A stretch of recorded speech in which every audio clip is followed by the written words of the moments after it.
জাতীয় আয় হলো নির্দিষ্ট সময়ে সমাজের মোট ভোগ ও বিনিয়োগ ব্যয়ের সমষ্টি। জাতীয় আয়টা কি? সমাজের মোট ভোগ ব্যয় ও বিনিয়োগ ব্যয়ের সমষ্টি হচ্ছে জাতীয় আয়। অধ্যাপক ফিশার বলেছেন যে জাতীয় আয় হলো নির্দিষ্ট সময়ে, সাধারণত 1 বছরে সমাজের মোট ভোগ ব্যয় ও বিনিয়োগ ব্যয়কেই জাতীয় আয় হিসেবে বলা হয়ে থাকে।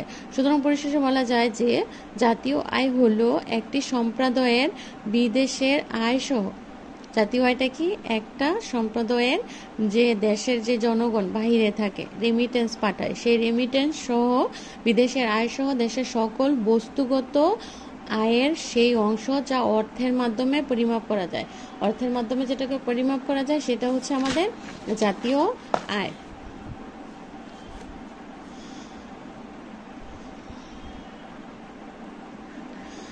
আধুনিক অর্থনীতিতে জাতীয় আয় পরিমাপ পদ্ধতিতে সাধারণত একটি সূত্রের মাধ্যমে প্রকাশ করা যায়।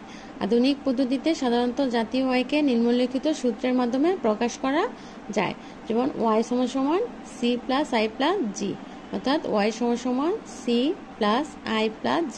এখানে y হচ্ছে জাতীয় আয়। yটা কি? y হচ্ছে আমাদের জাতীয় আয়। c হচ্ছে ভোগ্যদ্রব্যের উপর দেশের জনসাধারণ একই বছর